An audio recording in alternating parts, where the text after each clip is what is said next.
thank you for the invitation, Mr. Guarnieri, and thank you, Mr. Hovind, for taking time out from your divinical studies to share your latest thoughts with us. I'm not here to defend the theory of evolution. I'm here to present a little bit of the evidence that supports the theory. It is supported by an overwhelming number of scientists, contrary to what Mr. Guarnieri has already asserted.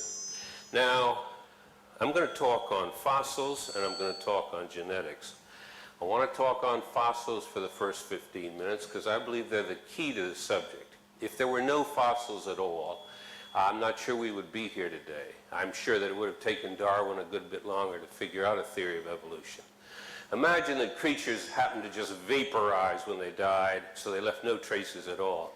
That's just a property of life, and we're aware of it. We know that we don't expect fossils, but still, there's an absence of evidence from the past that's disturbing. Well, that's not the case. Creatures don't vaporize when they die, and they often leave imprints which get covered up and are maintained over long periods of time. Now, you may not know or guess how many fossils have been discovered in the last 150, 200 years, but there are well over 100 billion fossils that have been discovered. There is one fossil field in which it's estimated there's 80 billion vertebrate fossils alone. There are tens of millions of fossils that have been cataloged, described, dug up, and deposited in museums and similar institutions around the world, and they've been studied. Whatever else you want to say about evolutionists, they haven't been lazy, they've been doing their work. Now, what does this huge fossil record tell us? It tells us several important things. First of all, it tells us that 99.9% of all species are extinct. That is, the fossil record largely consists of creatures that are not existing today, that have no counterpart today, but are different kinds of creatures, dinosaurs, for example.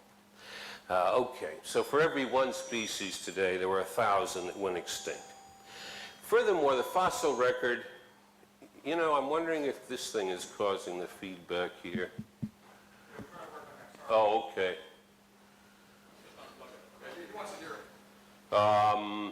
There's a little bit of kind of feedback loop here. Anyway, if you look at the fossils, they're organized vertically, with, as we understand it, the top layers being more recently deposited than the deeper layers. And with some exceptions, of course, the general rule is that simpler, more congruent, and smaller species are located lower down in the fossil record. By congruent, I mean species that fall in between species that you would find today, for example. So you can go back, and I'll tell you about dating in a moment, to about 150 million years ago, and you find that mammals converge on a mammal-like reptile. If you take all land vertebrates, they converge to a fish that resembles a coelacanth, a lobe-finned fish.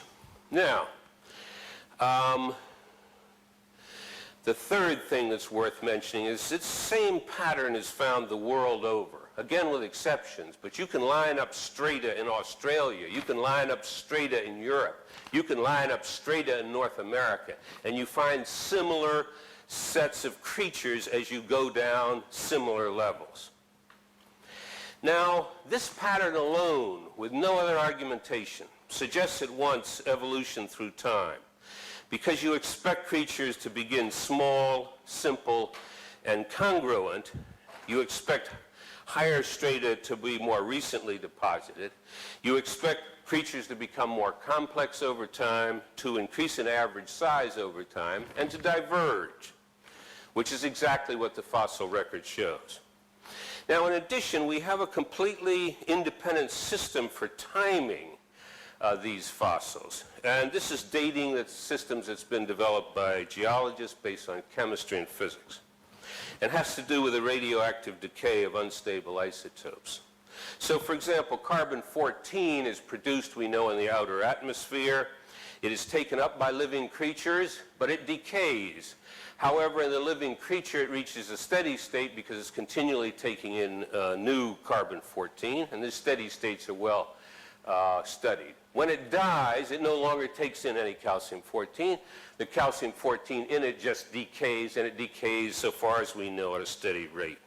Calcium-14 is only good back to about 50,000 years. It has a half-life of about 5,500 years. Now, at the other extreme, you have potassium argon, which has a half-life of about 1 billion years and is good for timing events from 100,000 years right on back to 1 billion, more than 1 billion. You have dozens of other chemical systems which have intermediate time scales over which they work well, and you have overlap among these systems, and you can look to see whether your dating systems give you congruent results. And they do indeed. It is not true if you use carbon-14 and another method that's also good for 50,000 years that you get divergent results. You get congruent results. So we have some confidence that we're able to date these strata, and we also show through the dating that the assumption that more higher up deposits are more recently deposited show less decay. The system even works for tree rings. There are trees that are 4,000 or 5,000 years old and whose age can be counted by rings and by which you can check to see whether carbon-14, for example, is working. Now, at the time of Darwin, there was a sufficient fossil record so that devout Christians who were also serious scientists had to imagine 20 separate creations followed by 19 obliterations, the most recent creation being the one we're living in order to make it consistent with a simple-minded reading of certain sections of the Bible. After a while, it becomes easier to imagine that God lets the world evolve than to put him or her to the work of continually creating and saying, oops, I got that slightly wrong, destroy the whole thing, start over. You'd have to have tens of thousands of separate creations and one less obliteration to fit the data according to this theory. Now along comes this character, and he says, hey, I can solve this. What about the flood? So he imagines that the flood miraculously killed off the earlier creatures. Apparently Noah violated instructions because he discriminated against dinosaurs and other creatures with nostrils, didn't allow them on the ark. And then in one marvelous swirl, somehow deposited these dead creatures in this highly organized pattern we see repeated the world over. Now, this violates expectation if you think about these dead creatures swirling around in this dreadful flood. You'd expect heavier creatures to fall deeper, for example. You don't. The heaviest mammals are right at the top. The dinosaurs are 150 million years old. They're not way down there at the bottom at, say, 500 million. So this view is absurd on its face in just trying to describe the actual evidence we have on the existence of fossils. But matters only get worse if you take this thing seriously, and that's what scientists do, and they do calculations. So they say, okay, you want to believe in this? How hard does it have to rain in 40 days and 40 nights to fill this water up to the point where it can then explain all the fossils? Well, it has to rain about 11 feet an hour. By comparison, 1 inch an hour is a heavy downfall. 1 inch an hour for 24 hours causes hills to give way. But you're talking about a rainfall that's 2 inches a minute. It's a rainfall you've never seen and can't even imagine. You'd walk out and splat. You'd be on the ground from that amount of water falling down. Matters get only worse. I didn't know before preparing for this debate, or whatever it is, that when it rains, heat is released. And someone sat down and done the calculation. Well, if you have this monstrous level of rain occurring, you have an enormous release of heat. And the calculation is that the resulting water is roughly between 2,000 and 6,000 degrees. A boiling cauldron of water produced by this vision of Noah's flood, killing off marine fish, freshwater fish, all kinds of vegetation beneath, and so on. And yet somehow magically 6,000 years ago, the water all managed to evaporate back down to our placid level of existence right now.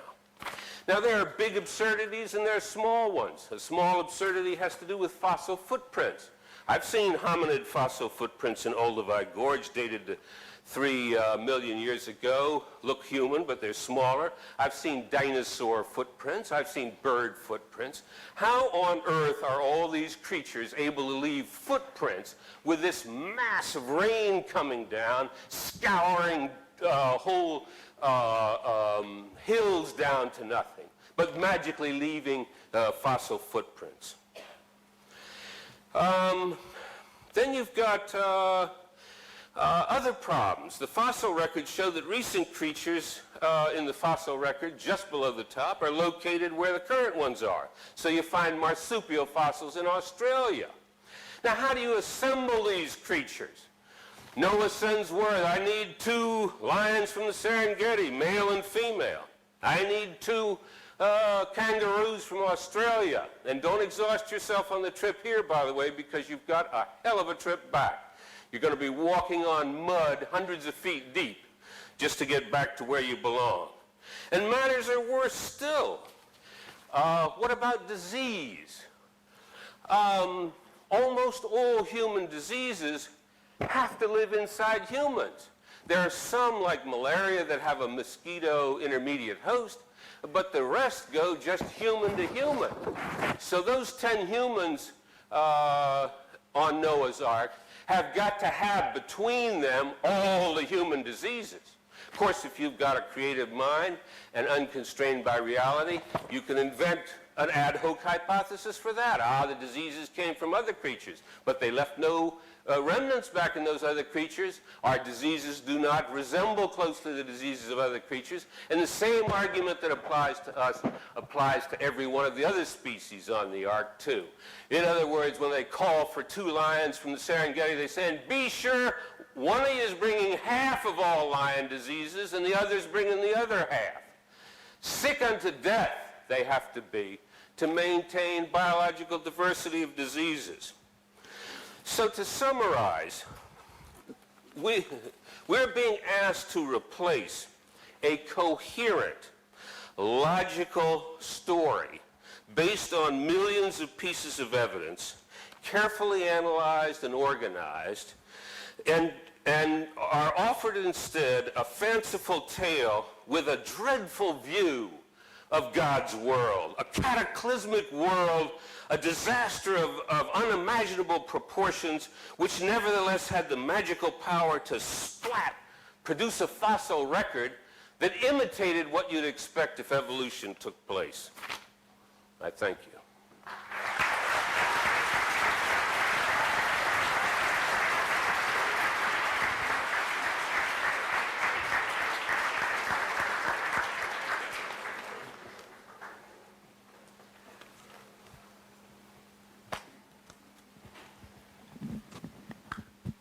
All right. Well, thank you. It is an honor to be here, and I appreciate Dr. Trivers coming. It is extremely difficult to find professors willing to defend the evolution theory. I've been turned down over 3,000 times. This has just had a few debates. I'm just a simple high school science teacher that is sick and tired of the kids being lied to in their textbooks. So we'll cover all the points that he made as time permits here. If I forget what, bring it up during the question-answer session. Okay, let's see.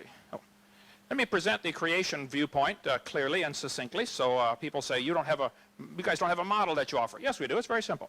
God created everything about 6,000 years ago in 6 literal 24-hour days. This is the only possible way that I can see to explain what are called symbiosis relationships, where thousands of animals require certain plants or certain plants require certain animals.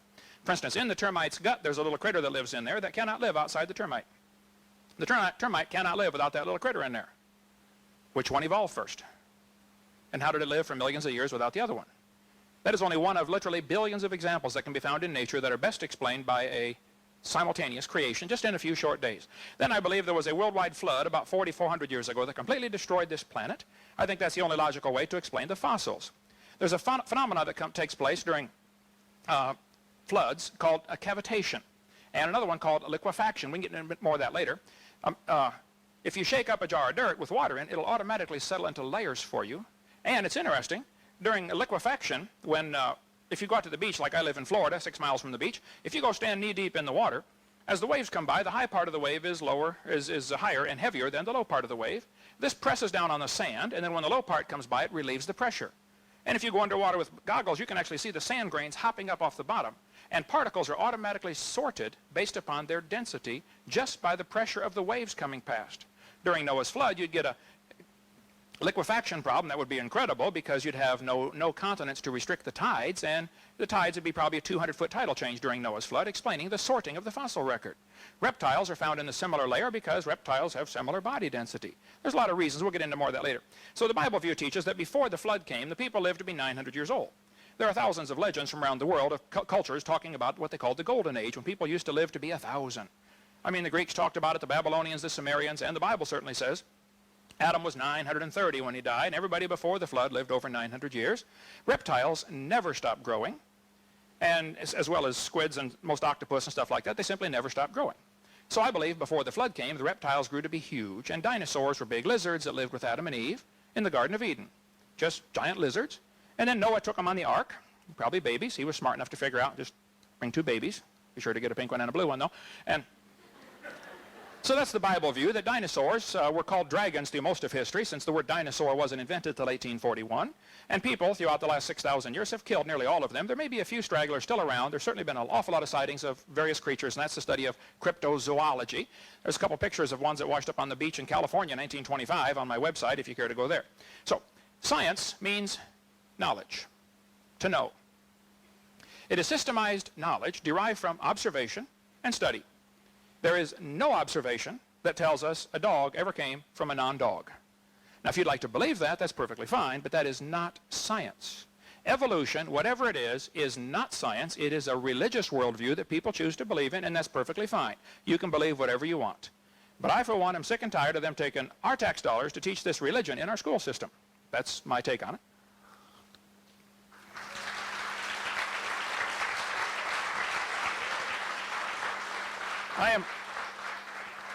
I'm certainly not against science. I like science. I like it very much. As a matter of fact, we have a science center, a hands-on activity center. We have a museum. We have all kinds of activities for kids. We actually like science. I don't know any Christians that don't like science. There may be some, but I don't know them. I like science, but I'm sick of the kids getting lied to. Now, Texas has a law that requires the textbooks to be accurate. So does Florida. So does Wisconsin. So does Alabama. So does California. Most states require textbooks to be accurate. All I want is accuracy in the textbooks. All of the evidence that's used to support the evolution theory has been proven fraudulent, and I'll take any bit of evidence you want. We'll show you which one it is. They use all sorts of about 50 different things. I don't have time in 15 minutes, obviously. But this fellow says evolution is a fact. This is called a mantra. You say it over and over and over, and pretty soon you start believing it. He says the evidence for evolution comes from the fossil record. The fossil record provides some of the strongest evidence that species evolved over time. I would like to point out, if evolution were on trial in a court of law, absolutely no fossils would count, because you can't prove those bones had any kids. You sure can't prove they had different kids. And why on earth would you think a bone you found in the dirt can do something animals today cannot do, which is produce something other than their kind? By the way, there is no fossil record. You don't look back in the fossil record. You look at fossils.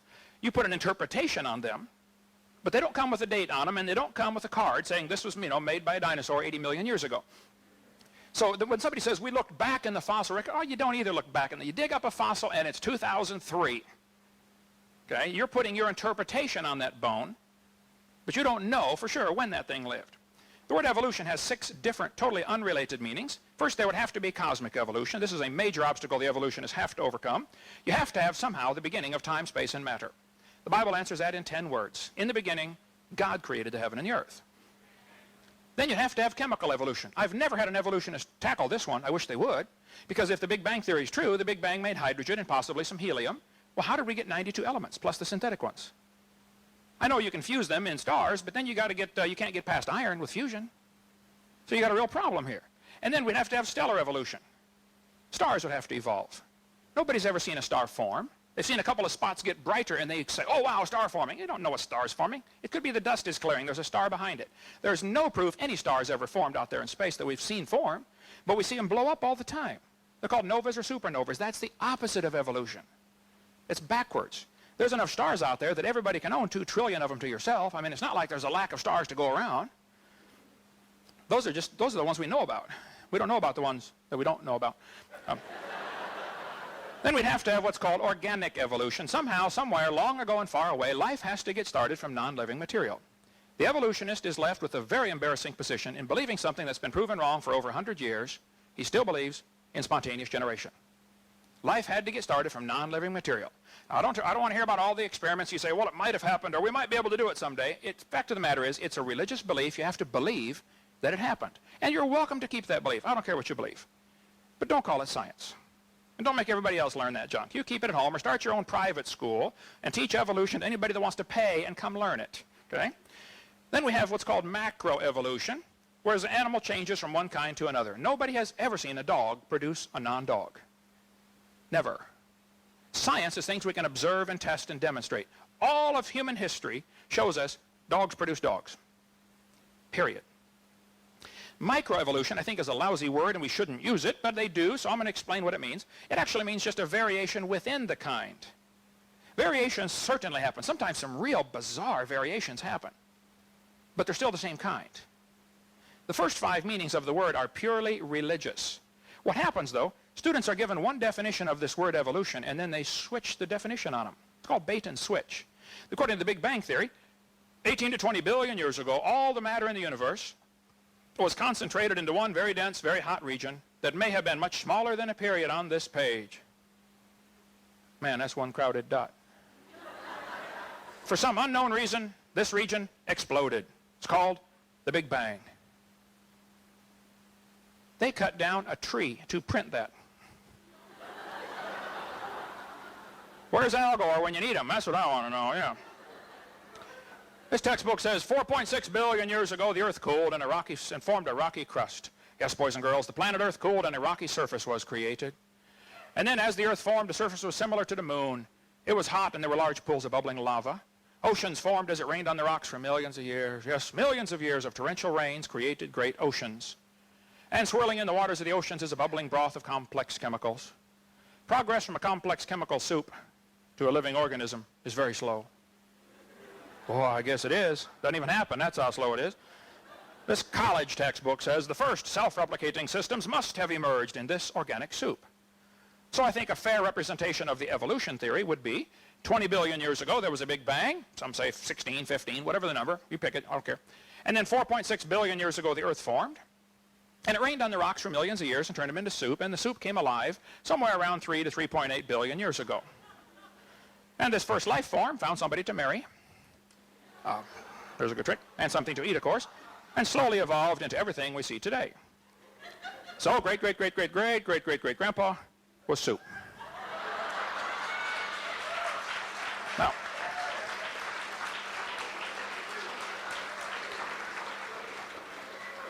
I spoke at a college in Boston one time, and they said I can speak to the college if their professors can ask me any questions they want, because they wanted to show the students how dumb the Christians really were. I said I would be honored to come for that. And so I got my charts out and told them what I believe. 6,000 years ago, God made everything. 4,400 years ago, big flood. And then I told them what they believe. 20 billion years ago, Big Bang. 4.6 billion years, Earth cooled down, et cetera, and we all came from soup. One professor said, Hovind, he said, there are 200 to 300 varieties of dogs in the world today. Do you mean to tell me that all those dogs came from 2 dogs on Noah's Ark? You expect me to believe that? I said, sir, would you look at what you're teaching your students? You're teaching your students that all the dogs in the world came from a rock.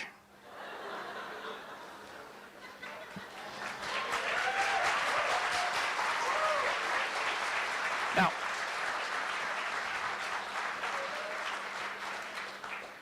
I spoke at one university, and afterwards this lady came up to me, and boy, she was angry. She said, tonight you said we believe we came from a rock. We do not believe that. I said, ma'am, calm down. You're going to blow a gasket here, man. I said, ma'am, do you believe in evolution? She said, yes, I do. I'm a professor here at the university. I said, okay, then where did we come from? She said, we came from a macromolecule. I said, and where did that come from? She said, from the oceans, from the prebiotic soup. I said, and where did that come from? She said, well, it rained on the rocks for millions of years. It was so cool. You could see it was slowly dawning on her I do believe I come from a rock, don't I? Yeah, you certainly do, okay? Anyway, so that's what their theory teaches. 20 billion years ago, Big Bang. Cosmic, chemical, and stellar evolution would have to take place in the first, X number of billion years. And then we'd have to have organic evolution somewhere, somehow, long ago and far away. Life had to start from non-living material. This has been proven wrong for years. Francisco Redi, Louis Pasteur, come on, you guys are in the 14th century if you believe that. And then you'd have to have macroevolution where an animal changes to a different kind of animal. And finally, the only one that is scientific is what we call micro, or simply variations. That one is science. The first 5 are religious. Going just from micro to macro would take a giant leap of faith and logic. Okay? That's a fantasy based upon imagination. You got the other 4 stages too, by the way. This textbook says evolution is change over time. Now watch how they change the definition on the kids. Evolution, in other words, there is no doubt that living things have changed over time. Oh, now they jump down to living things. What happened to the first 4? You're just going to skip them and assume that they're part of science? They really much want to skip them. Then they say, evolution can be defined as a change in species over time. Well, now they're down to what I believe in. I believe species can change, but I believe the changes are limited. See, this is a lie, folks. That's not really what they mean by evolution. They want to suck the kids into believing in evolution by showing them an example of a little variation and then say, see, that proves the whole theory. Oh, it does not. It doesn't prove a thing. It proves dogs produce dogs, sometimes big, sometimes little, but dogs. All the evidence they give for evolution has been proven wrong years ago. Here's a textbook. Evidence from fossils. That's sheer baloney. No fossil counts. You don't know that that bone had any kids. Try that in a court of law, and a freshman law student will tear you apart on that one. Okay? Evidence from structure, molecular biology, evidence from development. Everything they do has been proven wrong. There's no scientific evidence to support this theory except things that have been proven wrong years ago. Now, if real evidence for the theory exists, then please show me. But don't keep spreading lies as if you've got some evidence for your theory. There isn't any. Evolution's based on 2 faulty assumptions. Number 1, they assume mutations will make something new and better. That's never been observed. Secondly, they assume natural selection makes it survive. See, in order for evolution to work, one animal has to evolve a little better than the rest. Now, what must happen to the rest of them to make this work? They got to die. Evolution's a religion of death, not a religion of life. According to evolution, death brought man into the world. According to the Bible, man brought death into the world. Totally opposite. Somebody's wrong, folks. Seriously wrong. This textbook talks about mutations. And it says mutations are the original source of variation in populations. I agree. Probably all the roses in the world today had a common ancestor. Rose. Mutations do not produce evolution. Nearly all scientists agree with that. They just simply don't produce evolution. Here's a mutated bull. It's got 5 legs. There's no new information added. Here's a short-legged sheep. That's a mutant. No new information is added. He lost some information. And he's the first one the wolf is going to catch.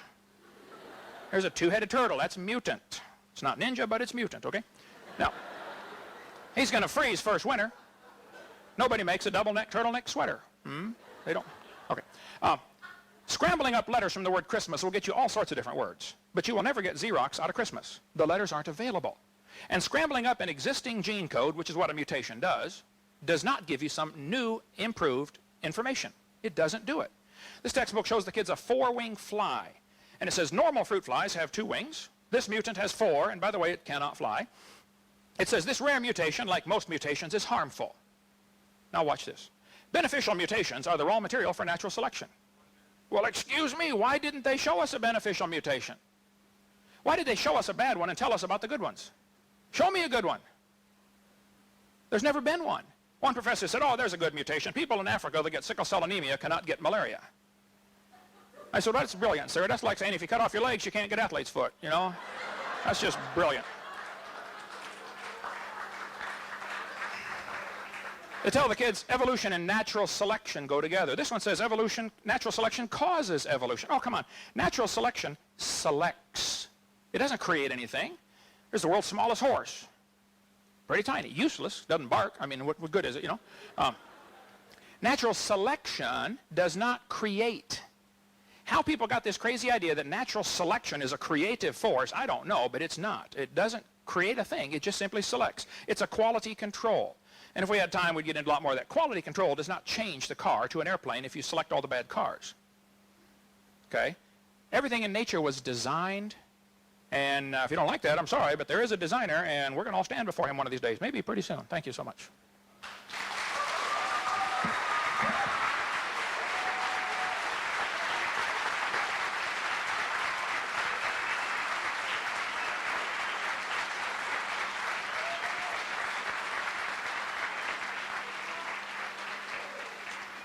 Dr. Trivers comes, we'll be circulating a clipboard. If we have any contact information, we'll send you more information about upcoming events. That's the whole purpose of it. So that'll be coming around, okay? Let's start that around, guys. Okay, Dr. Trivers. I'm going to... Before I turn to genetics, I want to make a few comments on what we've just heard here and the level of honesty of the person making these comments. Because this is someone who feels free to call other people liars and to use the word lie about a whole set of people and a whole set of activities. Yet he's has some vulnerability on exactly that subject. Let's just deal with trivia first of all. Symbiosis requires simultaneous creation. That's nonsense. We have many numerous studies of symbioses beginning and in some cases symbioses breaking down, and you don't have to imagine simultaneously everything's in place in order to get it to evolve. That's an elementary error that's been around in some forms for over 100 years. He claims that evolutionary theory is not science, but is religion, because science, he says, is derived from observation and study, and since you can't actually observe a fossil change into a different fossil, then therefore your discussions on what you assume happened is religious. That's nonsense again.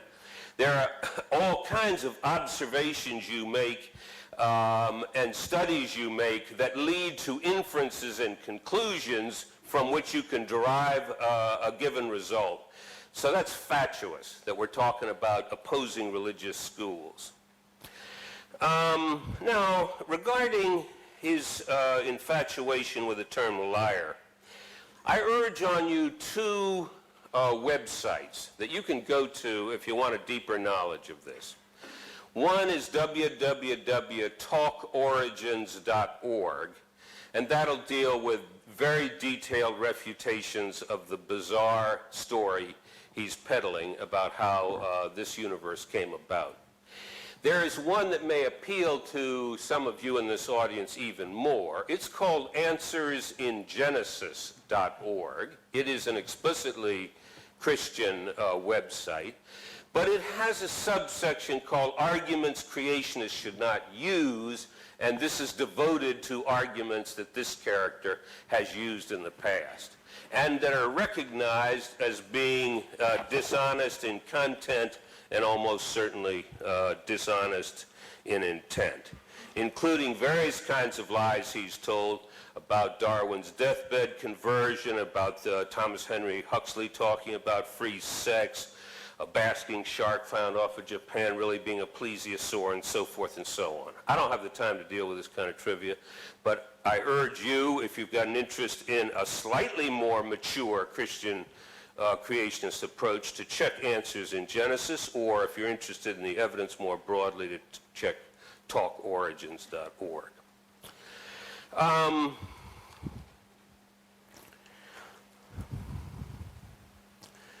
All evidence has been proven fraudulent. Everything has been disproven. Nonsense. This is spontaneous generation, he claims. Again, nonsense. Spontaneous generation was a notion that you could get a frog appearing out of nowhere.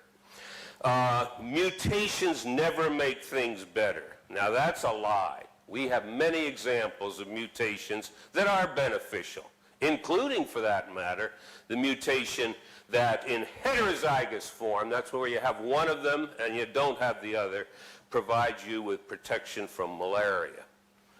A mutation that is disproportionately present in African American people derived from an area that was high in malaria.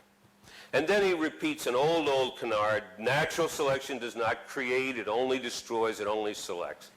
Natural selection is a continual selective process, but it moves the frequency distribution of genes beyond the distribution that existed when it started, and it can create brand new creations relatively quickly that have never existed before.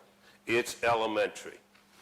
Now let me go back to talking about genetics for a second, because this is a second kind of another kind of problem you get into when you just invent something out of whole cloth and imagine that it's going to fly. If you've got an ark full of 2 of each kind and only maybe 10 human beings, we know for sure they're going to have to practice inbreeding for a number of generations. Because you only got 2 individuals, let's hope it's male and female, the offspring have got to breed among themselves, the grandchildren have got to breed among themselves, the great-grand offspring have got to breed among themselves because there ain't any other individuals around. We know, and it's an elementary calculation, that it takes about 7 generations to wipe out all genetic variability. Now, this level of inbreeding imposed on all organisms has destroyed. It's destructive in the way he moans and groans about natural selection. It destroys genetic variability, and it destroys knowledge. Now, 6,000 years ago this all happened, according to him. That's about 200 generations since then. We have plenty of good observations through study that in humans you accrue roughly a new mutation per generation. So each of you in here can be happy that you're a mutant to some fair probability. Now, if you allow 200 generations, then we can allow the accumulation of 200 new mutations during that period of time. That would lead to 40,000 of your genes. Only 200 of them would show variability due to a new mutation. In fact, out of our 40,000 genes, 4,000 of them show genetic variability. How can you generate this consistent with his hypothesis? Well, again, you'd have to invent some ad hoc hypothesis. You'd have to say, well, for reasons unknown to us and without any evidence for it whatsoever and inconsistent with everything we know about current life, there was a rain of mutations that struck not just humans, but struck all other creatures as well. And then you think, oh, well, I've gotten myself out of that. Yes, I've got to imagine another absurdity, but fine, I'm out of the immediate bind. But it ain't that easy. Because if the individuals are accruing mutations rapidly over this short period of time, they all trace back to the ancestral group 6,000 years ago. So as we like to say, everything comes back as spokes on a wheel instead of trees where some individuals are more related to others and some groups are more related to others, some share more variance with some individuals than others. If you apply this to, well, there's a worse problem still, which I'll go over in 2 minutes' time. I don't want to introduce too much science into this revival meeting, but I want to introduce a little bit. The genetic code is redundant. That is, there's some codes that code for the same amino acid. So you can get a mutation from one code there to the other, still produces the same protein, still the identical same individual. We don't think natural selection acts on those genes or acts extremely weakly because it produces the same individual. Now those change over time due to random processes, and these have been studied in some depth in the lab, and they fit logic. And they start to diverge from each other solely because of random factors. Some individuals breed, some don't, and so some variants, which are coding for the same thing, become more frequent and others less frequent. They evolve by a random walk. Well, the interesting thing about random walks is that they tell time, because the longer the time for the walk, the further apart 2 originally identical molecules are going to become at these synonymous sites. Now, 2 things can be concluded from a world of data on these synonymous sites. First of all, they provide a congruent system of dating, which is congruent with the strata and the phylogeny. That's a very curious fact that didn't get explained by his fantasy about sorting by size during the flood. How is it that individuals that are further down show greater divergence due to random walk at these synonymous sites? And the second thing that's interesting about these data is if you are given an anchor point, that is one point in time in the past whose actual time you know, not relative time, but like it's, you dated from the methods I was telling you, geological clocks, you say it's 200 million years. Then you can use all of the data on synonymous sites since then to give exact times to the splits of other species. And you can check them both against the geological record and against the timing. And once again, it's congruent. I'm thinking of forming an organization called Liars for Jesus. I'm willing to lie for my Lord. That's right. I'm willing to lie for Jesus. I'm willing to pillory people whose work I do not study or understand. I'm willing to make a fraudulent challenge, my $250,000 challenge. I'm willing to make just flat assertions about what's known or what isn't known in a vast scientific enterprise that's occupied the serious attention of serious people, over hundreds of thousands of them, up to 1 million scientists working on this over the years. And I hope Mr. Hovind will be honorary president of the organization. Maybe I can find a role in it for Mr. Guarneri as well. I just want to end by saying that one of the most disturbing aspects of this and a sense of the orientation of many of you is that I regard the religion that's being pushed as being almost as bad as the anti-science. I think he's giving you a double bad deal. He ain't giving you no science, and he's misrepresenting that. And the religion he's selling you, to me, is infantile. It's arrogant and blasphemous to tell God how creation occurred, how God created this earth. How dare he? And reducing God to an anthropocentric midget, the organism that created this vast universe is just this trivial creature running things for the benefit of humans and a particular group of humans right now. I think it's pathetic. Jesus warned against those who would come in his name as false prophets, who would come crying in his name, and he said, beware of them. Judge them by their fruits, he said. And what are the fruits of this man's work? Misrepresentation, lies, and an absurd fantasy of a flood based on a hellish vision of what the Creator is really like. Thank you.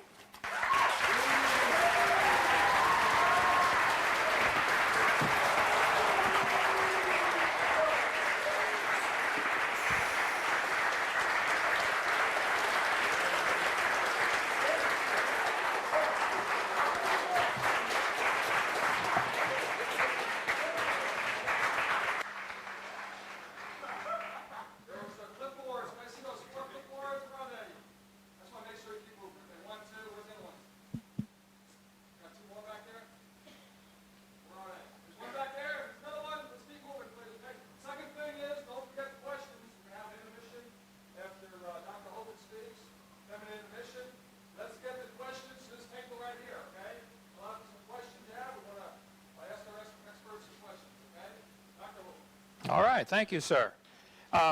Well, I stick by my guns. I'll try to answer as many questions as I can in a moment, but the evidence that is used to support the evolution theory is indeed lies and has been proven wrong. For example, your textbook will tell you that the appendix is vestigial. You don't need it anymore. That's a lie, been proven wrong years ago. The appendix is part of your immune system. If your appendix is taken out, you can still live. There's no question about that. You can live without both your legs and both your arms and both your eyes also. It doesn't prove you don't need it. The appendix, I got the wrong remote. Here's the problem. The appendix is part of the immune system. Anybody that studies biology or anatomy should understand that. See, there we go. You take your appendix out, you got a better chance of getting quite a few diseases. Sometimes that's the best option, but the appendix is not vestigial. That should not be used as evidence for evolution. This textbook says the whale has a vestigial pelvis. Many organisms retain traces of their evolutionary history. For example, the whale retains pelvic and leg bones as useless vestiges. The National Center for Science Education in Berkeley, this little storefront building, says that Bossy evolved to blowhole. This is how whales evolved, according to the National Center, whose whole purpose is to keep creation out of schools, to defend the teaching of evolution against sectarian attack. This was started by Andrew Carnegie with a grant because he loved the evolution theory and gave a bunch of money to support the evolution theory in schools. This textbook again says the whale has a pelvis, right here. The whales have a pelvis, vestigial pelvis, that serve no purpose. Whales have hind limb bones that have no function, this textbook says. Just imagine whales walking around, it's true. These are the bones they're talking about right there. These little bones are supposed to let us imagine that the whale used to walk around. Now, this one says the whale's pelvis has no apparent function.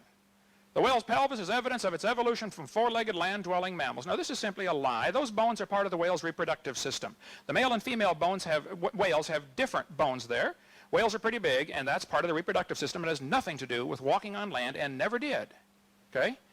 Here's a 15.5-foot python snake skin I have in my museum. You can see if you look down near the anterior end, it has little tiny claws right there. One here and one here, attached to a little tiny bone that goes up inside the snake's body. Now, the textbook says rudimentary hind legs of a python snake are supposed to be evidence for evolution. Those are not rudimentary hind legs. Those are used in mating. The snake can't talk. He can't say scoot over, honey. And he doesn't have any arms, okay? This has nothing to do with a snake walking on land. They're so desperate for evidence for evolution that this becomes evidence for evolution. And it's not. Don't tell that to the kids. This one says humans have a tailbone that is of no apparent use, and this is part of the evidence for evolution. The vestigial tailbone in humans is homologous to the functional tail in other primates. Thus, vestigial structures can be viewed as evidence for evolution. I tell people, look, if you think the tailbone is vestigial, I will pay to have yours removed. There are 9 little muscles that attach to the tailbone without which you cannot perform some valuable functions. I won't tell you what they all are, but trust me, you need that tailbone. This guy says the coccyx at the small bone at the end of the human vertebral column, it has no present function and is thought to be the remainder of bones that once occupied the long tail of a tree-living ancestor. That is simply a lie, folks. It is not true. Why do we allow the kids teachers to teach that stuff? I don't know. Let me get to a few of the, what happened here? Oh, here we go. A few of the rebuttal thing here. Let's see. Oh, went too far. Here we go. No, wrong one. There, some points made. He said evolution is supported by an overwhelming number of scientists. The majority opinion means nothing in any argument, okay? The majority opinion can think the world's flat and can think that, if you take your blood out, you get better, and the majority for 2,000 years thought big rocks fall faster than little rocks, and it's not true. They thought the planets go around the Earth, and that's not true. Fossils are the key subject. There's a huge number of fossils have been found. I agree, but none proving evolution. Fossils exist in the present. You can put an interpretation on them if you want, which is what happens with the evolution theory. 99% of the species are extinct. I don't know if that figure is correct or not. That depends on how you want to look at it, but still, that's the opposite of evolution. Extinction is the opposite of what you need. You need lots of new ones coming on. They're not organized, by the way, clearly, like as we can see later. Simpler creatures are lower in the fossil record. That's simply not true. All sorts of animals are found in all sorts of layers. Okay? There's quite a mixing of the fossil record. Carbon dating is good for 50,000 years. Well, carbon dating is fatally flawed. We cover that for an hour in video number 7. He said some of the people in Darwin's time said there were 20 separate creations. Darwin did indeed properly argue against a false teaching that was going around in his day. I don't teach that. This is a straw man, okay? I don't know any creationists today that teach that. There were some people in Darwin's time who said if there are 20 kinds of birds, then God must have made 20 kinds of birds. 20 kinds of finches, or 14, whatever it was. Darwin was correct to try to refute that particular false teaching. But nobody's taught that for over 100 years. So to bring this up now is a straw man, okay? It's not being taught. I never have taught that. He said Noah did not allow dinosaurs in the ark. He discriminated against them. That's not true. I said earlier Noah did have dinosaurs on the ark. I believe he took reptiles, which are, dinosaur means terrible lizard. That's what the word means. How much rain to cover the world? To take 11 inches per hour. This is another straw man argument. He's assuming that all the water comes from rain, number one. The Bible doesn't say that. It says the fountains of the deep broke open. Most of the water came from inside the earth. Secondly, you don't have to cover Mount Everest. Mount Everest wasn't there. The Bible says in Psalm 104, after the flood, the mountains arose, the valley sank down, and the water rushed off. I don't know how much rain there was, but it didn't have to get... You set up a whole straw man and say, well, take 11 inches per hour, and that will produce X number of thousand calories and all that kind of stuff. The 2 to 6,000 degrees, and it would cook everything. This is setting up a straw man and attacking it.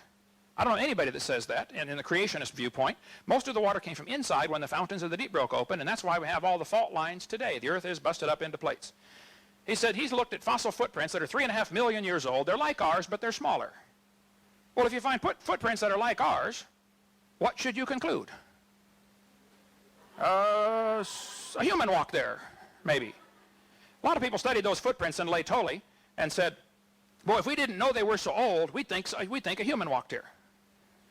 One professor studied it. He studied 70 people that go barefoot all their life in some village out in Africa someplace. They never wear shoes, ever.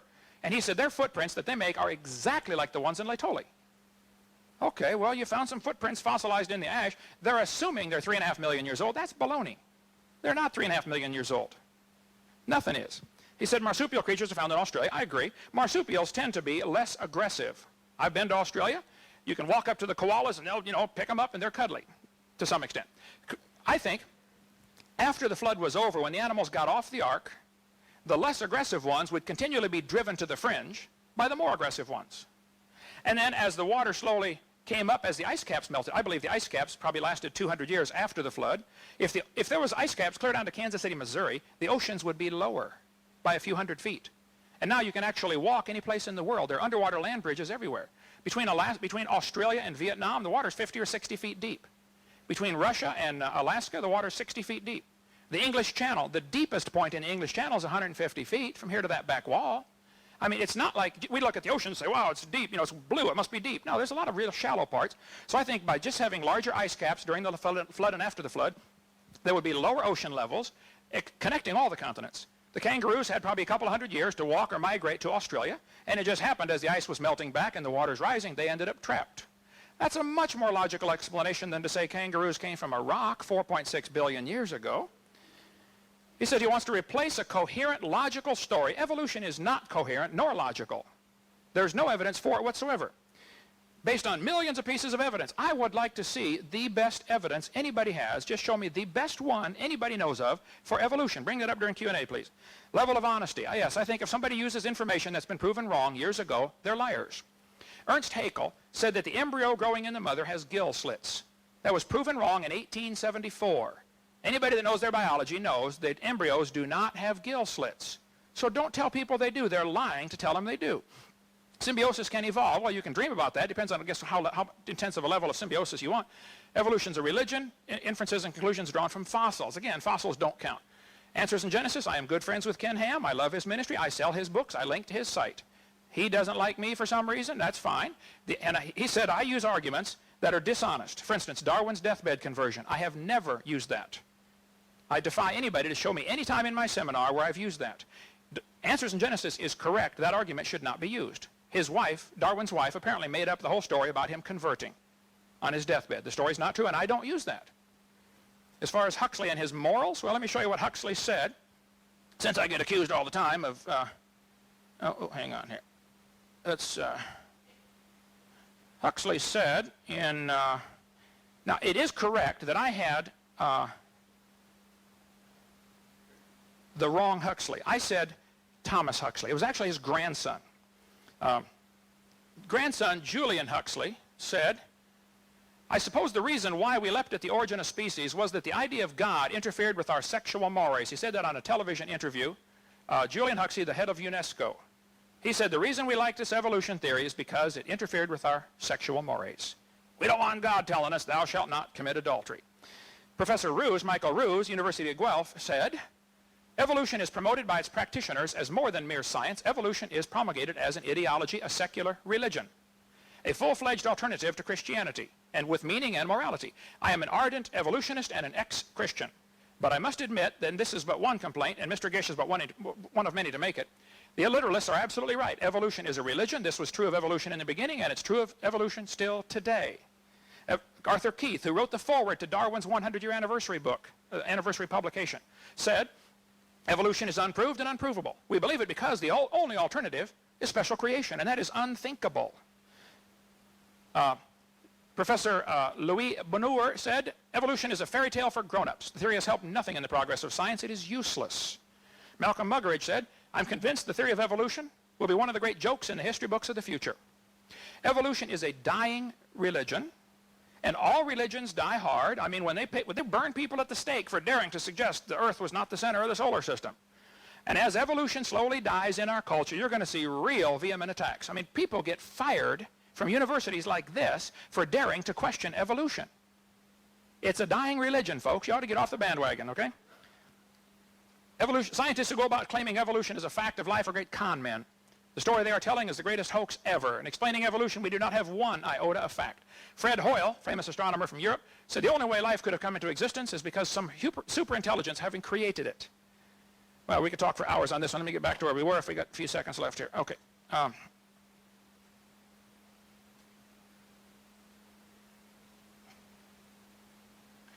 Let's see. And get to where we were.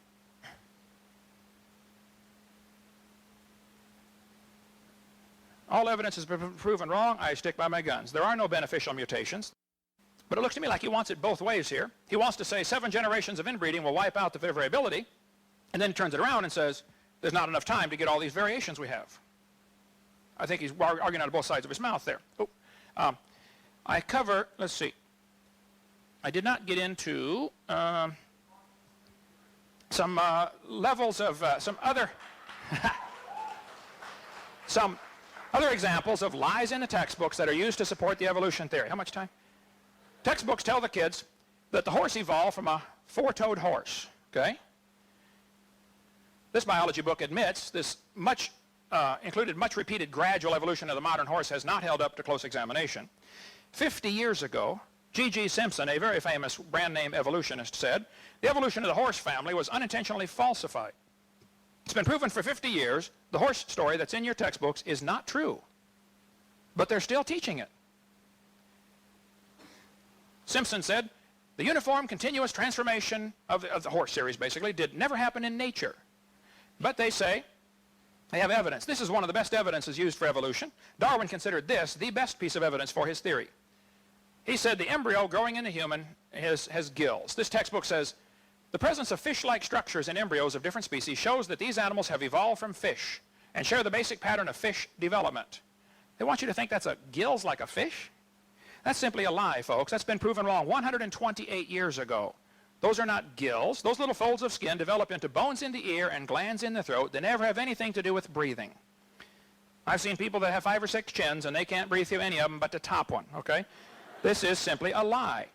Haeckel read Darwin's book the year after it came out when it was translated to German, and Haeckel said, wow, what a great theory. This gets rid of God. If only we had some evidence for this theory. And Ernst Haeckel, an embryology professor at the University of Jena in Germany, lied. He took a drawing of a dog and a human, and he lied, he changed him, he made them look alike. Here are the actual drawings, these are his fake drawings. He changed all sorts of things to make them look alike. Haeckel made giant charts of his fake drawings and traveled all over Germany and held seminars on why everybody should believe in evolution. Actually, here are Haeckel's drawings compared to actual photographs taken a couple years ago. He lied. My point is, this is still being used in textbooks today as evidence for evolution. I care. I think some other people care too. Get the lies out of our books.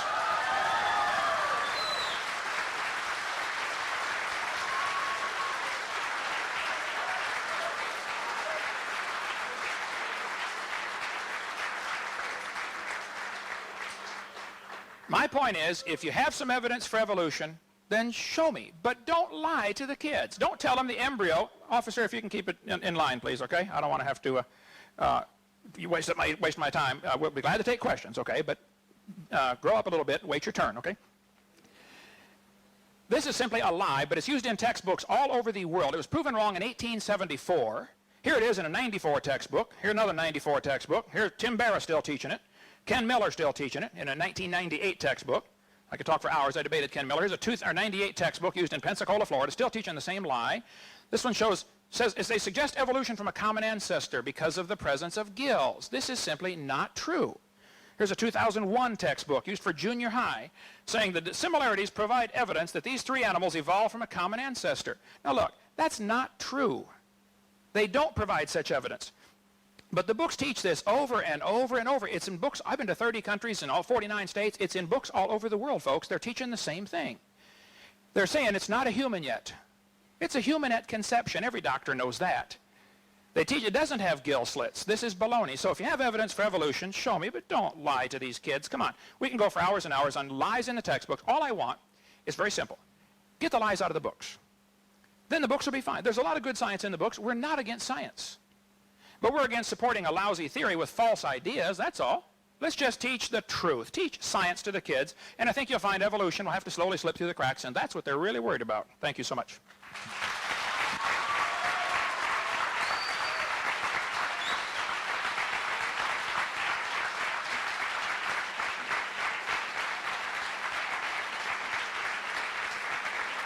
Okay, we have a question and answer time now, and Dr. Trivers is going to receive the first question. He's going to have about 2 minutes. We're not going to hold him real tight to that, but we're about 2 minutes to answer the question, to finish responding, or if you respond sooner, that's fine. And then Dr. Hovind's going to have an opportunity to comment on that, and then we'll go back and forth, and for approximately a half hour for the question and answer period. So I hope your question gets in, but obviously we couldn't get all the questions. There must be like 100 questions there. So, all right. I'm going to get this microphone. Thank you. I'm going to give the questioners. Our first question will be for Dr. Trivers. Dr. Trivers? How would you explain fossilized clams on top of Mount Everest?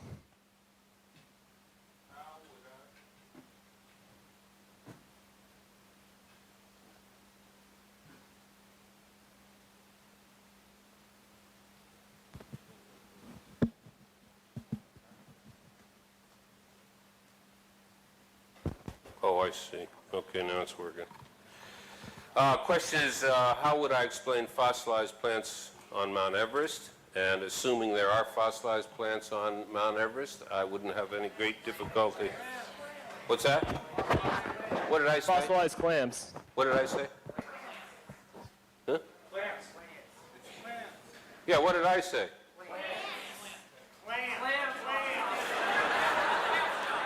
It's clams we're talking about? Oh, okay.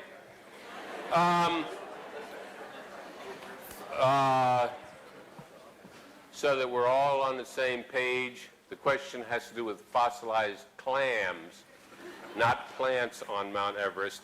And I say, assuming that such exist, then I'd have to understand the geological history of the mountain. If you're a recent creationist, it all happened 6,000 years ago, and everything else is a lie, then mountains haven't changed an awful lot except for this enormous scouring of water that took place in this deluge, unless you believe another fantasy that the water was hidden away inside and popped out, or another fantasy of Dr. Hovind's that it all came in a meteor with water until it was shown that that would be vaporized. It's well known that mountains rise through the tectonic forces that are generated by tectonic plates.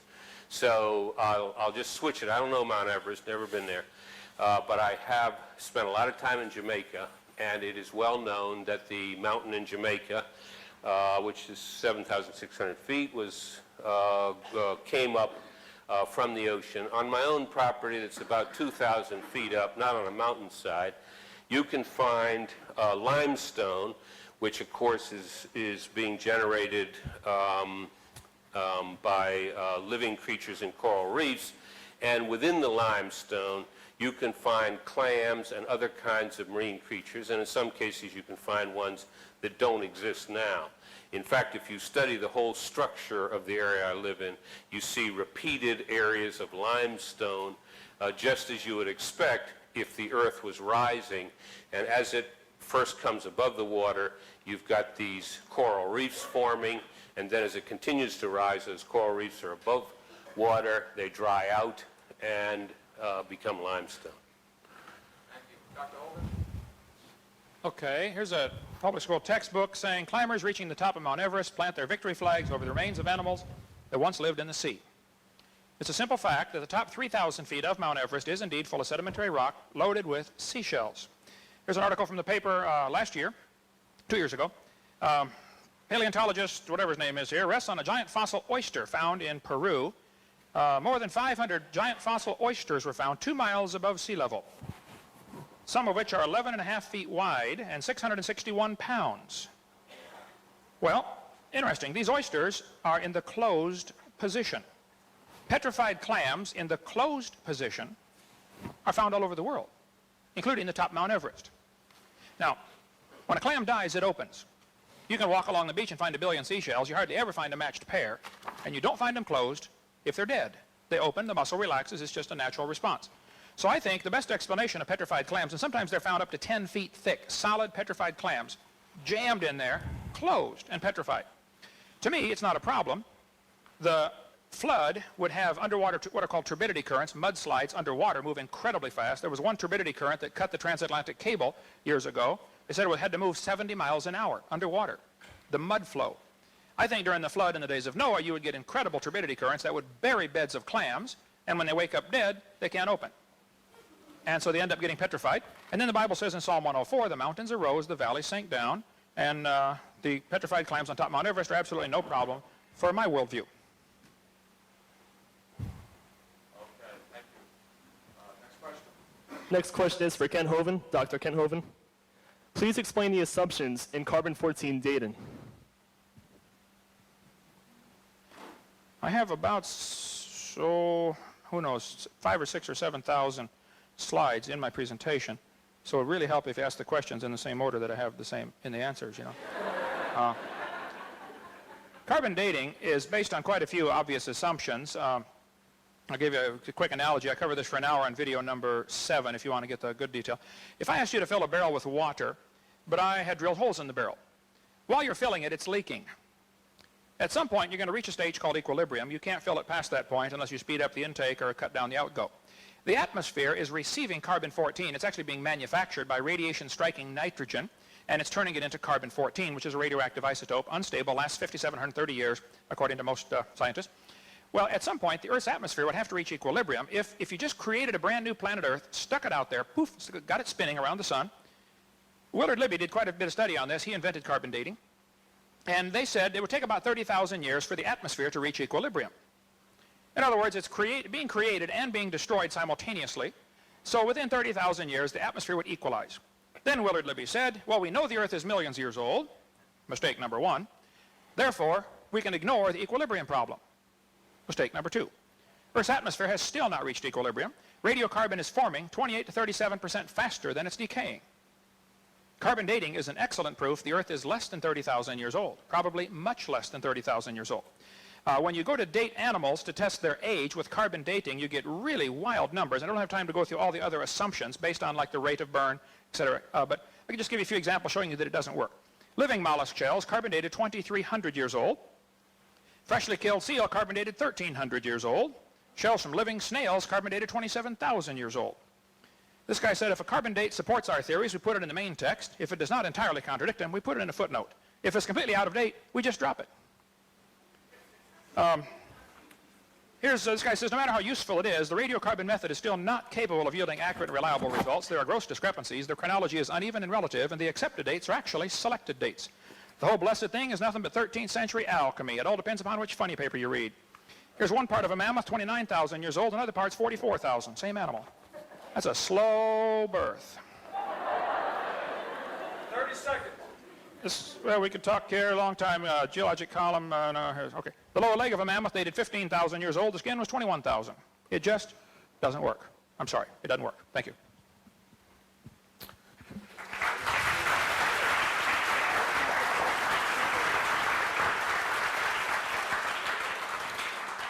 Dr. Trivers.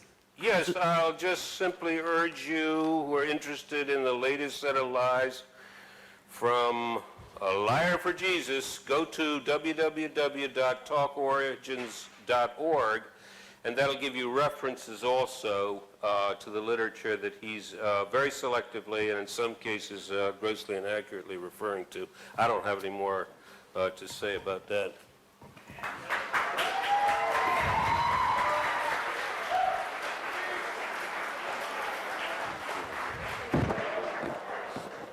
Question for Dr. Trivers. As a scientist myself, I would like to hear evolution's explanation for trees that stick vertically up through many sedimentary layers that evolution says were deposited over millions of years. I don't know the phenomenon you're referring to. Fossilized... Oh, my Lord. Whoa, my God.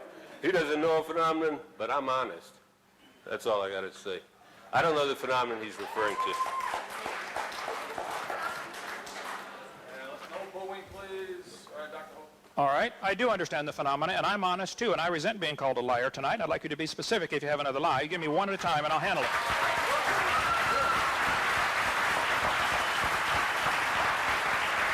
You're a liar when you say no one has found a single beneficial mutation. You're a liar when you're Dr. saying that Trivers? someone with a beneficial mutation has related to someone else with a beneficial mutation. That's a specific example. That's 2 examples. We will get back to that if time permits. I would like to see this beneficial mutation. The textbooks will teach the kids that the layers of strata are different ages. This is taught uniformly all over the world, that the layers are different ages. And yet all over the world, in Germany, France, British Isles, Nova Scotia, California, and several eastern states, petrified trees are found in the vertical position running through multiple rock layers. Yellowstone has 27 consecutive layers of these trees at Specimen Ridge. Standing trees in the petrified trees in the standing position running through multiple rock layers is proof positive the layers are not millions of years different in age. In central Alabama, there's a large coal field right there. You can talk to Dr. McDonald, who's a geologist who works there in that coal field, and he will show you dozens of petrified trees that were found standing up, running through multiple rock layers. The kids have been taught for years that the Blue Creek and the Mary Lee Formation are different ages, and yet when you put all the fossils together, you get sample A, B, C, D, E, F, G, you can prove positively those layers formed quickly. Petrified trees 30 feet tall found in Cookeville, Tennessee, standing up. Joggins, Nova Scotia is famous for its petrified trees in the vertical position. They're called polystrata fossils. Why students are taught, why people are allowed to teach that each of those rock strata are a different age, I don't know, but they are not. It is not common sense. Sometimes the trees are upside down running through many rock layers. Well, They are not, the rock layers are not different ages, but the whole theory of evolution rests on the assumption that the geologic column is accurate. And that was proven, that was developed by Charles Lyell and others back in the 1830s, way before there ever was a carbon dating, potassium argon dating, or rubidium strontium dating, or any other thing else. Okay? Okay, next.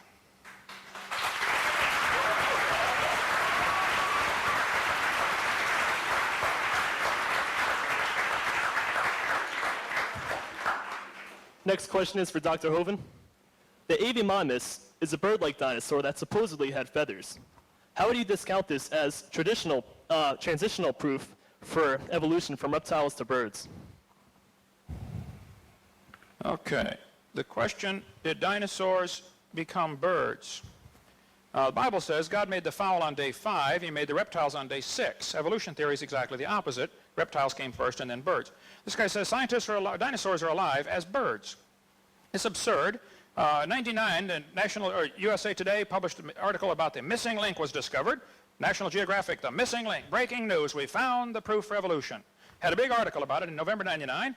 2 months later, oops, it was a fraud. Some guy in China made this thing and sold it to the Americans for a lot of money. Proven wrong. We could go spend a long time on this one if you'd like, on this. Birds, the descendants of dinosaurs. All you got to do is add a few feathers and say, man, go ahead, it won't hurt too much. Give it a try, okay? There are millions of differences. Alan Fiducia is probably one of the world's experts on birds. He believes in evolution strongly, UNC Chapel Hill. He said, paleontologists tried to turn Archaeopteryx into an earthbound feathered dinosaur, but it's not. It's a bird. It's a perching bird. Archaeopteryx had claws on its wings, and they say that's a missing link. We don't have time to cover all this today, but there's an awful lot of evidence that the one you mentioned here, I think I have stuff on that one too. I have most of the things in here. Archaeopteryx, and none of these can be missing links, fully formed birds are found in rock layers dated by the evolutionists at 130 million years old. How could they evolve from dinosaurs? Dinosaurs lived and died, according to their theory, 65 million years ago. There's 140 million-year-old birds found, much older than Archaeopteryx. Fossil remains of a bird 142 to 137 million years old, so it could not possibly be a descendant. This guy, Fiducia, says, GeoTimes 96 model, says there are plenty of other reasons to refute the dinosaur-bird connection, says Fiducia. How do you derive birds from a heavy earthbound bipedal reptile that has a deep body, a heavy balancing tail, and 4 shortened limbs? He said, biophysically, it's impossible. Lungs are totally different. Modern birds are found in layers lower than and with the dinosaurs. Scales and feathers attach differently to the body. They come from different genes on the chromosomes. Birds have a 4-chambered heart. Most reptiles have 3. Birds lay a calcium-covered egg. Reptiles lay generally a leather egg. There simply is no fossil evidence of how a reptile changed to a bird. Now, if you want to believe that, you just enjoy yourself, but that's a religion. Keep it out of our schools, please. Question for Dr. Hovind. The 24-hour day is based on the Earth's orbit around the sun. So how can the first couple of days be 24 hours if the sun and the moon weren't created until the 4th day? Good question. I think the Bible says that God is light, and it says he made light first, and our day starts at midnight when the sun's not even out. One spin of the earth is a day on earth in relation to anything. You could have a day, you could have the earth spinning in relation to anything, you know.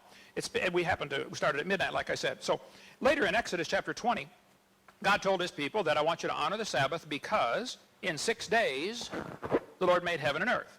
And same thing in Exodus 31. Here we have clear examples where God lumped all 6 days together as if they're the same. The sun wasn't there till day 3, or day 4, I understand, but there was light before that, and the earth apparently was spinning before that in relation to that light. That would be a real minor question or problem compared to the evolutionist problem that we all came from a rock 4.6 billion years ago, in my opinion.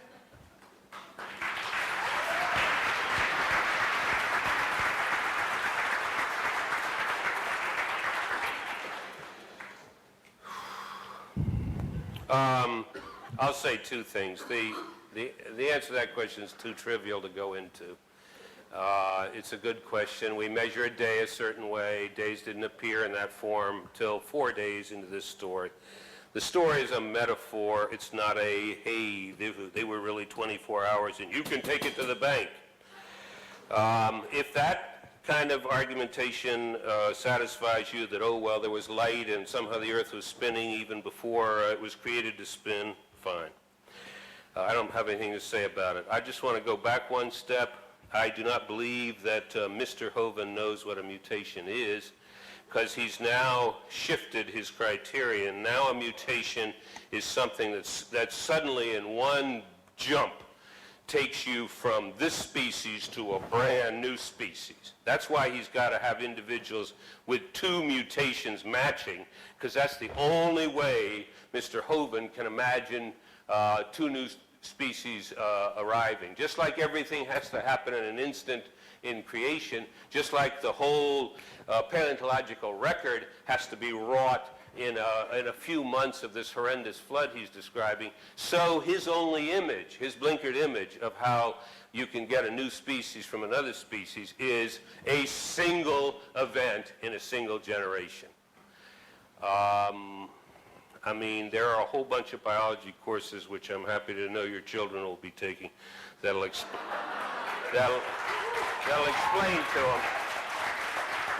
to them how that works.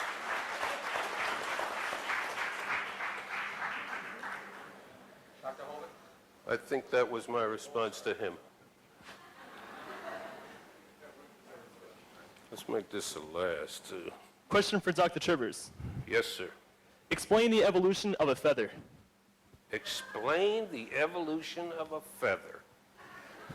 From the scales of reptiles. Well, I just happen to have spent several months working on this problem.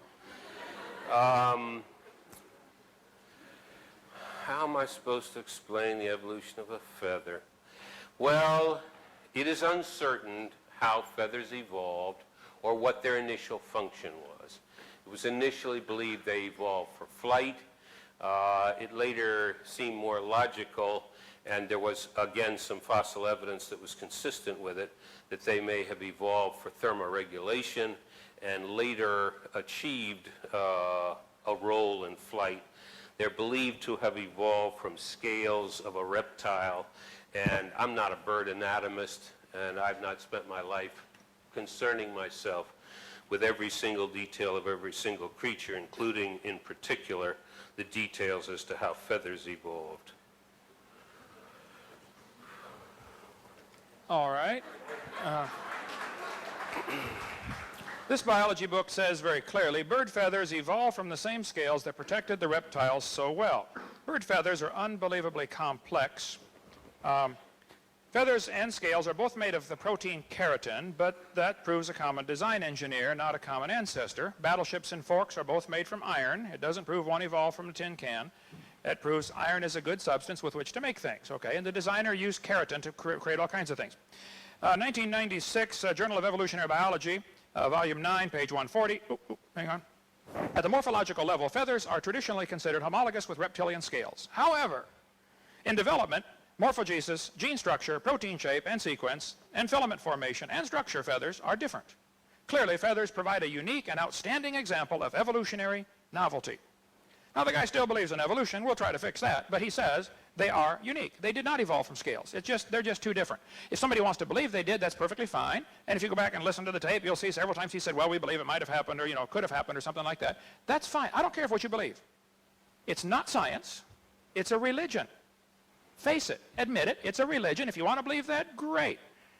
You teach that at your expense to your kids. Don't teach that at my expense to my kids. That's all. Thank you.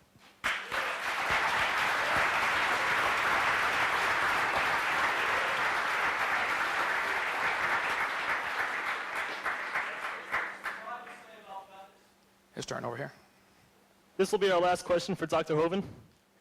If creationists believe the universe was created 6,000 years ago, how do you explain the galaxies and stars, which are millions and billions of light years away?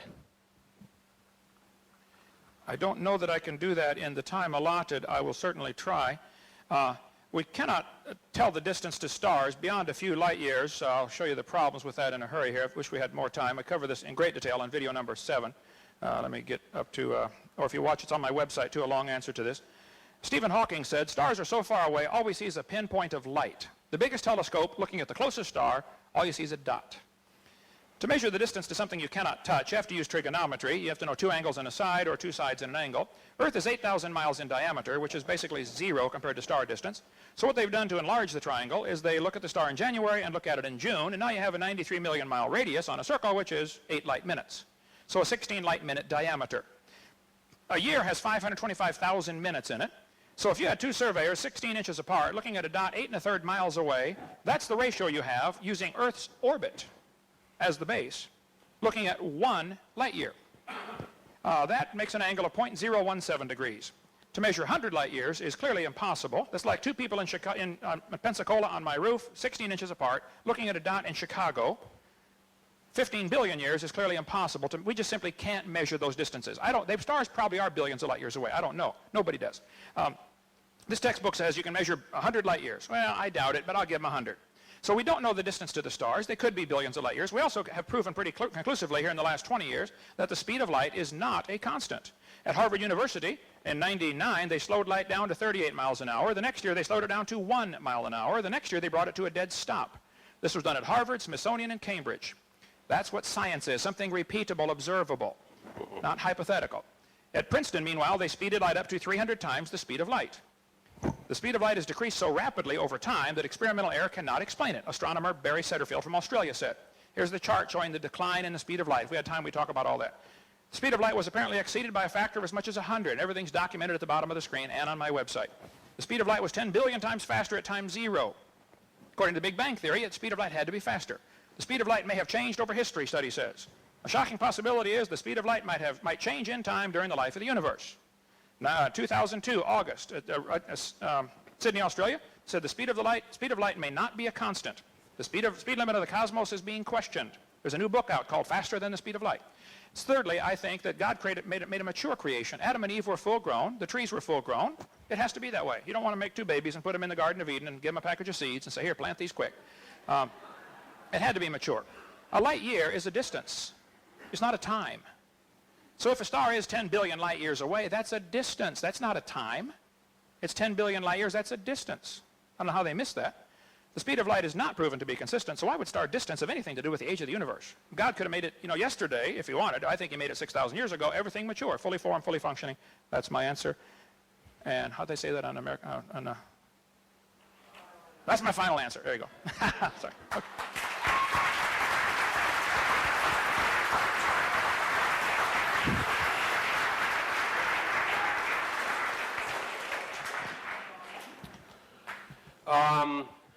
There is no doubt that the speed of light may have changed over cosmological time, and it would be very difficult for us with our present understanding, as I understand it, and I'm strictly an outsider on physics and cosmology, to prove or disprove whether the speed of light has changed over long periods of time. That it has been increased, the speed in Princeton, is an outright fabrication. You can go to this person and get him to give you the references, and you can chase him down and see if anybody else in this state or anywhere else that has actual knowledge of the scientific work believes that someone has speeded up the speed of light by, what was it, a factor of 300, you said? I'll show you the reference. Let's Yeah. see. 300, I think you said. This will be That's what the article said. Let's see. All right. well, anyway. Here, New York Times, May 30th, year 2000. So take it up with Mayor, what's his name, from New York. Okay. This is the article just as it appeared on June 4th of the year 2000. Okay, well, I suggest Dr. you Li go, Zhong Wang. yeah, find a scientific journal and see if the conclusion is as described in there. You know, I had one thought before I came over here, and this is the end of the question period, so this will be my last thought. I figured this man probably uses a computer. He probably uses light bulbs. He probably watches a television. He probably makes use of the enormous technological innovations that have come from the scrupulous, careful, detailed, and now centuries-long application of scientific reasoning to the universe around us. If you followed his style of approach broadly, not just we want to teach our children this and that, but took his style of approach towards reality, his assertions about the veracity of the work of other people and so on, you wouldn't come up with a calculator. You wouldn't come up with a ruler. You wouldn't come up with nothing like the computer that he's blessed to be able to use. Thank you.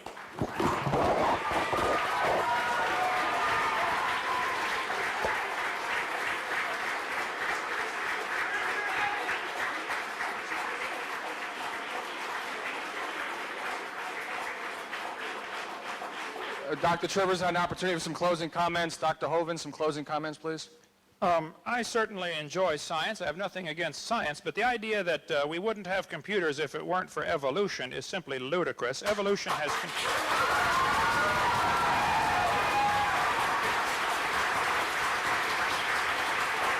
Almost, don't use up my time here. Nearly all of the branches of science were started by creationists.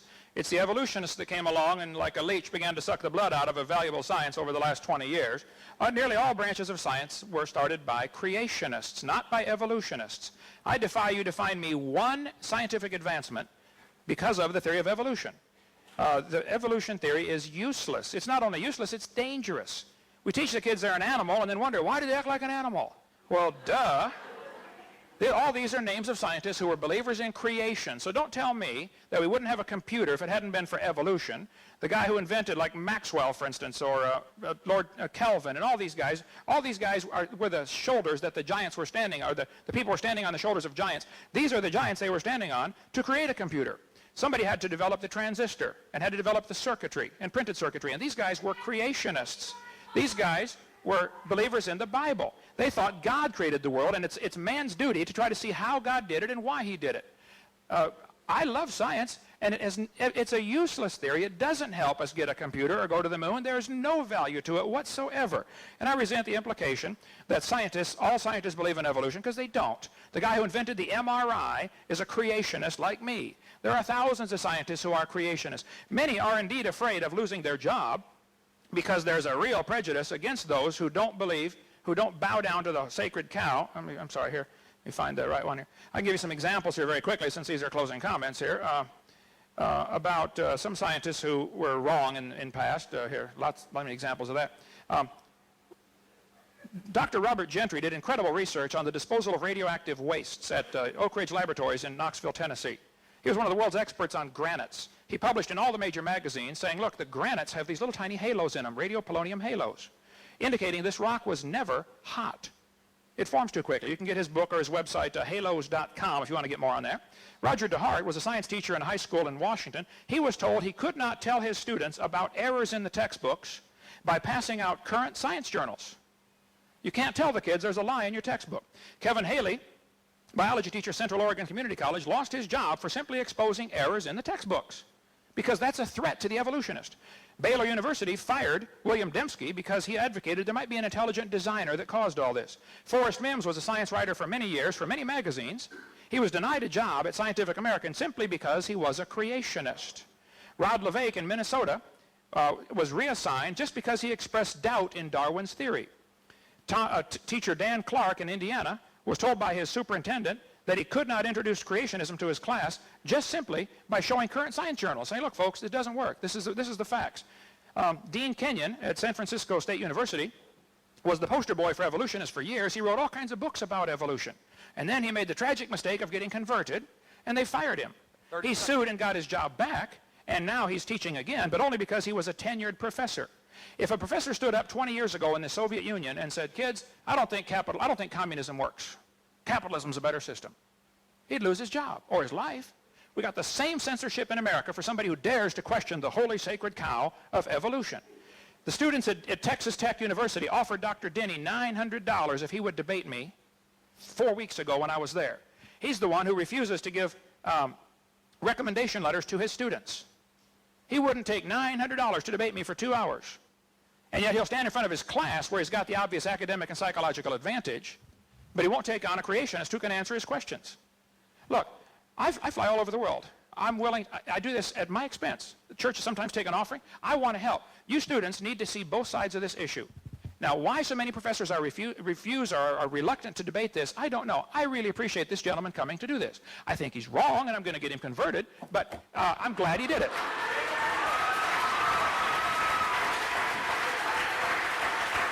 So, I would say, these are my closing comments, I'm sorry. God created this world in 6 days, whether you like it or not, and you're going to stand before him and be judged by him one of these days, whether you like it or not.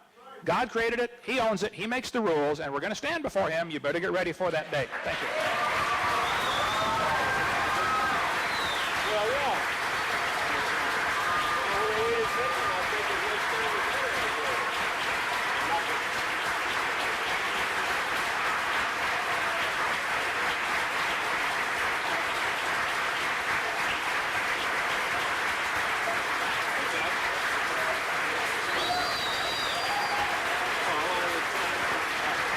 Okay.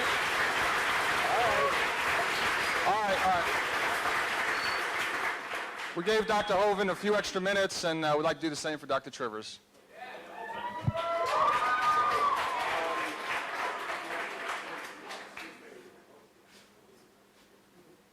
Let's see, I'll just comment on two things here. One is this fantasy he has. Can you not hear me? Okay. Sorry,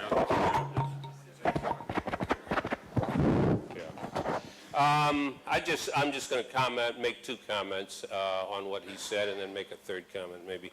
One is this fantasy he has that there are a huge number of scientists out there who are scared to come out of the closet and admit they're creationists because they're going to lose their jobs. One of the best protected institutions in this country is tenure, which says that after you've taught for 6 or 8 years and you're accepted for tenure at a university, it's extremely hard to be kicked out of the university. There's only one tenured Rutgers professor who's been detenured, and that was for practicing slavery, all right? Not for espousing creationist thoughts. So forget that fantasy.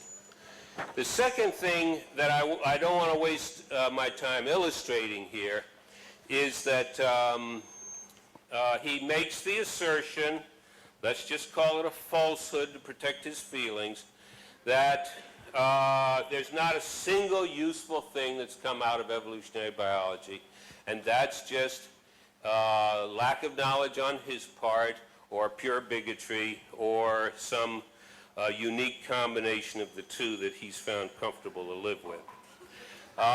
When you are treated for a disease in a hospital, when you are given antibiotics, indeed when you are told to take them for 10 days for reasons he's given, when biological control agents are used to control pests of plant species and even animal species that we depend upon, all of that work is based on evolutionary logic, and a number of those studies and advances have been made by evolutionists. So it's just another one of these, let's make a wild assertion and see whether we can get it by this audience. The final thing I'll say is that I've noticed a, let us call it disappointing level of emotional and intellectual development in some parts of the audience, in which it seems that all you need to do to get straight on whether this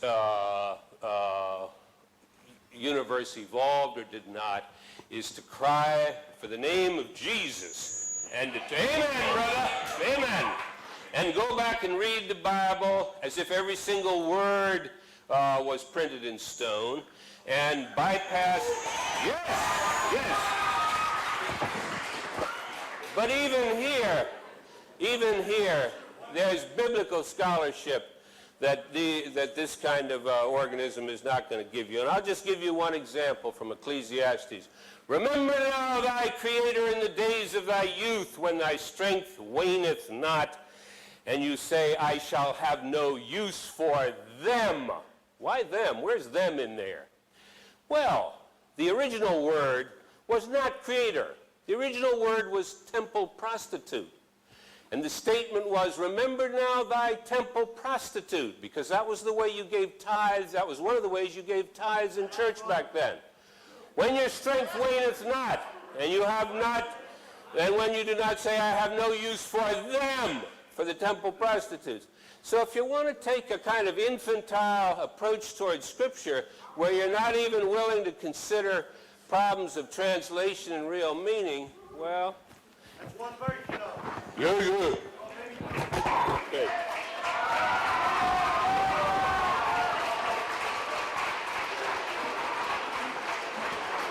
Hey, both speakers have done an outstanding job. Let's hear it for both of them, huh?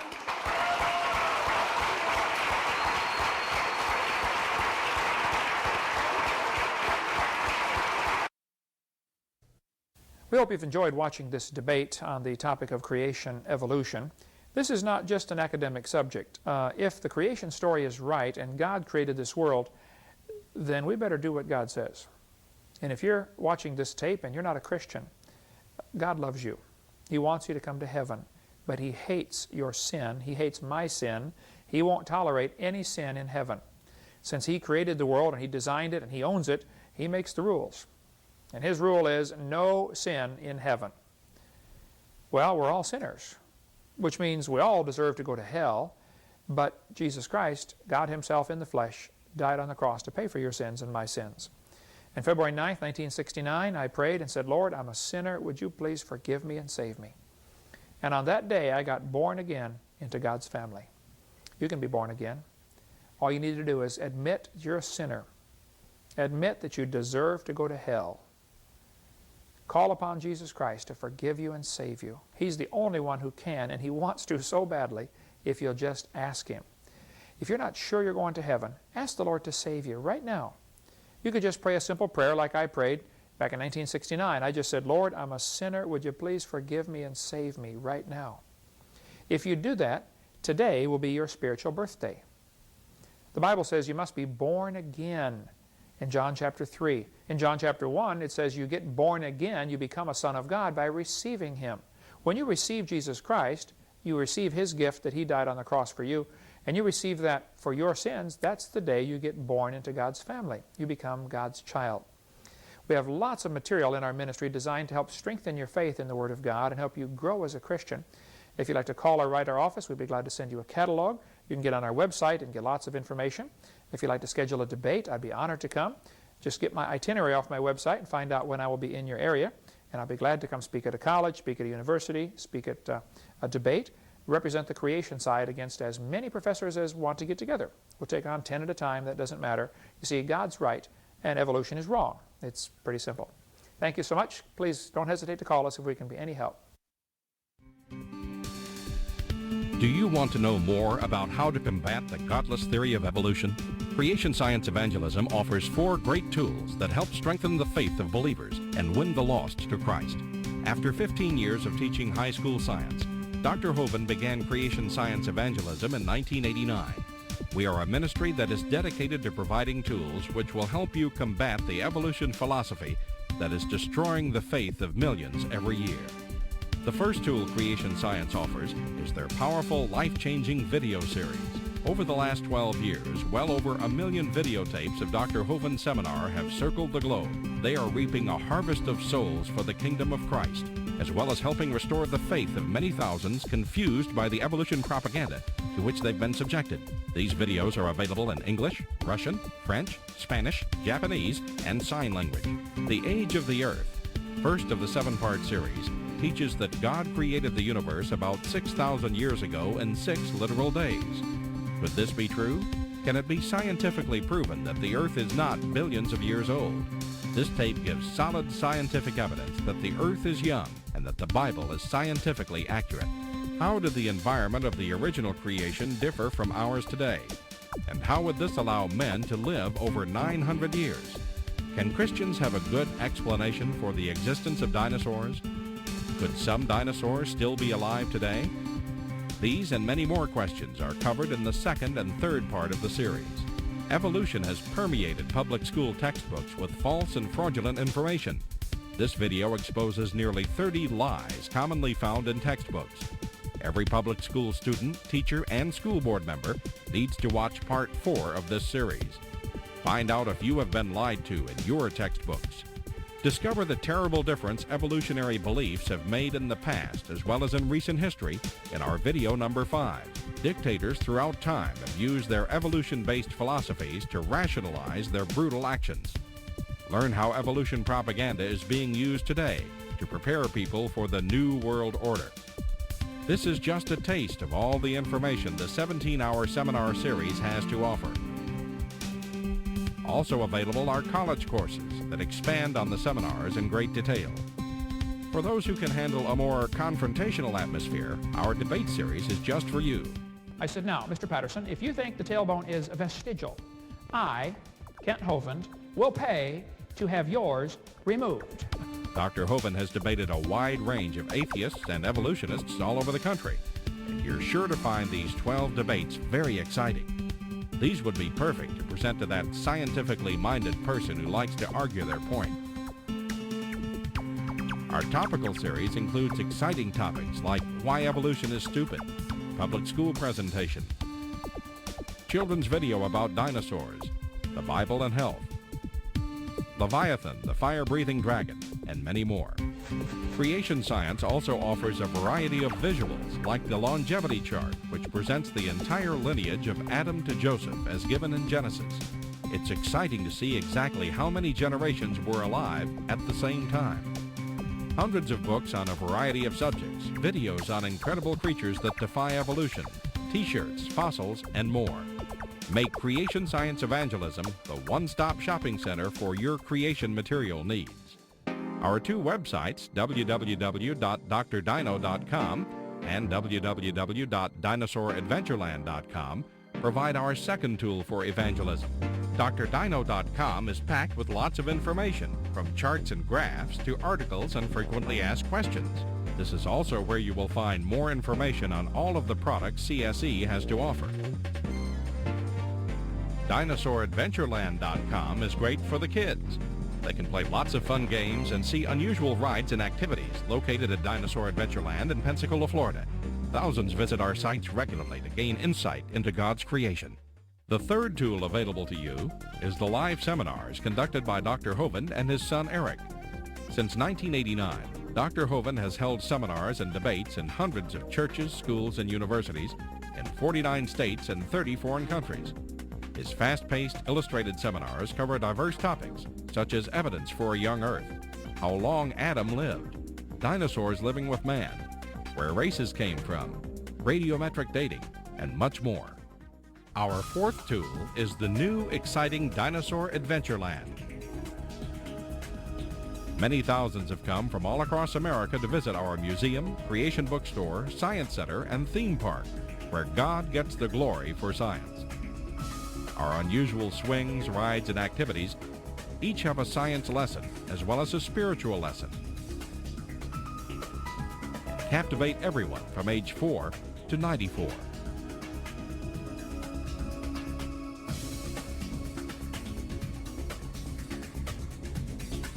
To order material, find out how to schedule a seminar at your church, or get more information about Dinosaur Adventureland, write to us at Creation Science Evangelism, 29 Cummings Road, Pensacola, Florida, 32503.